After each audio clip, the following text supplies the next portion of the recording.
Olá, bonitão! Olá, bonitona! Sejam mais uma vez muito bem-vindos aqui ao canal. Hoje nós vamos dar continuidade ao que nós estávamos falando ontem, que é sobre a história de José. Um personagem muito importante em Gênesis. Aliás, um personagem muito importante na história dos hebreus, na história de Israel. Nós falamos ontem que José tinha um problema, ele falava demais. E citamos até alguns versículos na Bíblia, principalmente em Provérbio, que diz que nós devemos controlar o que falamos. Hoje eu quero continuar a história dele. E nós vamos ver que depois de ser jogado ali num fosso e ser vendido como escravo, José foi parar no Egito, naquela caravana dos ismaelitas que o comprou como escravo. E ali ele foi vendido como escravo no Egito. E quem o comprou como escravo foi um comandante da guarda do faraó, Potifar. E nós vamos ver uma coisa interessante de Potifar. A Bíblia diz que Potifar comprou ele como escravo e José ali, diante do seu senhor, Potifar, ele mostrou muitas competências ao ponto que Potifar entregou tudo o que tinha nas mãos de José. A Bíblia chega a dizer que Potifar já não sabia mais o que tinha, porque havia entregado tudo nas mãos de José. E José organizou, e José prosperou a casa de Potifar. A mulher de Potifar começou a galantear, começou a querer ter uma relação com ali o servo José. E em um determinado momento, a Bíblia diz que ela segurou José para buscar ter relações com ele. E José fala uma coisa muito interessante. Ele fala, olha, nessa casa o meu Senhor não deixou absolutamente nada na mão dele, exceto você. Ou seja, de tudo que ele deixou aqui na casa para mim cuidar, exceto você, ele não deixou para mim cuidar. E ele fala assim, como eu poderia fazer tamanho pecado diante do meu Deus? Ok? Que mostra ali o comprometimento de José com Deus. E a Bíblia narra que ele sai correndo, a esposa de Potifar fica com as roupas dele na mão, com a parte da roupa dele na mão, e ele é preso injustamente. Claro, a mulher contou a história de que ele que queria ter relações com ela. Preste atenção numa coisa. Por que José foi preso? José foi preso por obedecer um princípio de Deus. E aí eu te pergunto, é justo? É justo José ser preso por obedecer um princípio divino? É justo José ser preso de forma errada, preso sem culpa? Pois é. A Bíblia fala que ele foi preso sem culpa. E, chegando ali na prisão, a Bíblia diz que na prisão também, assim como foi na casa de Potifar, ele cuidou de tudo, ao ponto que o dono da prisão, o chefe da prisão, deixou tudo nas mãos de José. E a Bíblia fala uma coisa interessante nesse momento. Fala que Deus era com José e tudo que José fazia, Deus prosperava. Agora pare para pensar. José foi preso por obedecer ao Senhor, um princípio dele. José está preso agora e Deus prosperava ele dentro da prisão. Não parece uma coisa assim sem lógica e sem sentido? Como é que eu posso ser preso, injustiçado por algo que é obedecer aos princípios divinos? Como Deus pode me deixar ser preso se eu obedeci um princípio divino? Eu sempre tive isso comigo. Senhor, por que o Senhor deixou José ser preso? Porque José foi preso obedecendo um princípio do Senhor. E sabe que coisa interessante eu descobri? Não só ele foi preso obedecendo um princípio do Senhor, como ele ficou algum tempo na prisão ali, e como Deus o prosperava, ele continuava obedecendo princípios do Senhor. Não sei se você sabe, José foi vendido como escravo pelos seus irmãos aos 17 anos. E ele só foi rei aos 30, quer dizer, governador do Egito aos 30. Então José passou 13 anos sendo treinado por Deus. E mesmo nos desafios que ele passou, e todos nós sabemos que esse desafio trouxe para ele sequelas, olha só, quando ele vai dar nome aos seus filhos, a referência dos nomes traz sequelas de dor do seu coração por estar ali.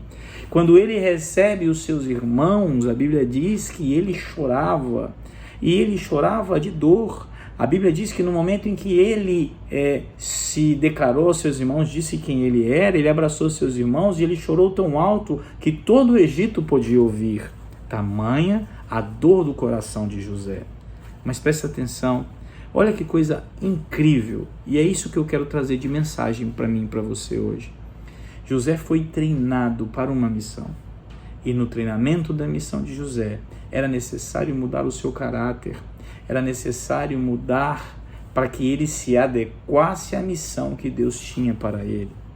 José precisou deixar de ser filhinho do papai, precisou ser vendido como escravo, precisou passar por momentos de dores para ser construído nele um grande governador.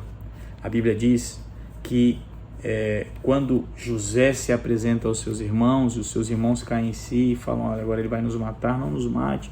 Ele diz: preste atenção, tudo o que aconteceu, Deus fez para a preservação da vida. José entendeu que aquele caminho de transformação foi importante para que ele, José, fosse capacitado para salvar a casa de seu pai. Ele saiu de lá, onde era o mais queridinho dos filhos, o filhinho do papai, e ele foi treinado por Deus para ser o salvador da casa de seu pai. Havia uma fome gigantesca na terra e José foi usado por Deus para resgatar a casa de Jacó, levar a casa de Jacó completa para morar no Egito, na terra de Gozo, uma terra que era uma terra muito boa para criador de gado, que eles eram. E tudo isso para um propósito. A pergunta que eu quero fazer para você e para mim também: quantas vezes nós ficamos entristecidos com Deus, chateados com Deus, nós até nos decepcionamos com Deus? Por quê? Porque Deus está tratando o nosso caráter e para isso nós precisamos passar por alguns ajustes. Todo ajuste dói, todo ajuste traz desconforto. Jesus passou pelo Getsemane. Getsemane é lugar da prensa, é o lugar onde ele foi prensado para ir para a cruz. Eu e você temos os nossos desafios, temos as transformações de caráter, transformações de pensamento, de atitude, que para um objetivo que Deus estabeleceu na minha e na sua vida, são necessários que nós passemos por isso.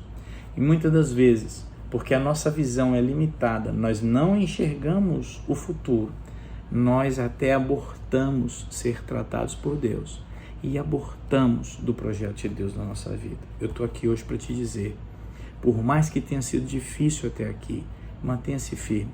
Tem um projeto muito mais importante, muito mais relevante do que essa dor que você está passando agora, do que esse ajuste que você está passando agora. Esse projeto foi criado e desenhado por Deus no seu trono. Você é importante sim nesse projeto, por isso Ele está tratando você. A Bíblia diz que Deus corrige a quem Ele ama e por isso Ele está corrigindo, ajustando a minha vida e a sua. Amém? Eu quero orar por você sobre isso. Pai, na autoridade e no poder do nome de Jesus. Espírito Santo do Deus Altíssimo, nosso amigo e fiel companheiro. Não é fácil falar de ajustes, porque dói. Não é fácil falar de tratar do Senhor na nossa vida, porque dói. Tudo isso tem um propósito maior. Tudo isso tem um propósito do seu trono, um propósito onde o Senhor é soberano e nós somos instrumentos. Hoje nós estamos aqui diante do Senhor para dizer: pode tratar, Senhor. O que nós queremos é ser instrumento do Senhor para que o teu nome seja engrandecido. Afinal, somos teus filhos e o filho quer sempre engrandecer ao seu pai. Obrigado, porque o Senhor poderia ter escolhido qualquer pessoa para ser tratado, para fazer um propósito, um projeto, um plano do Senhor, mas o Senhor nos escolheu. E nós estamos aqui juntos diante do Senhor para dizer: nós não abriremos mão do propósito, porque te amamos e não negociaremos o teu princípio. Apenas dá-nos força, Espírito Santo. e dá-nos paz. Jesus, o Senhor prometeu: vinde a mim todos vós que estáis cansados e oprimidos, e eu vos aliviarei. Aprendei de mim que sou manso e humilde de coração, e encontrarei descanso para as vossas almas. Nós precisamos desse descanso. É o que nós te pedimos em nome de Jesus. Amém e amém. Meu irmão, minha irmã, Deus te abençoe. Escreva no comentário desse vídeo: eu permito ser tratado por Deus. Nos vemos nos vídeos de amanhã.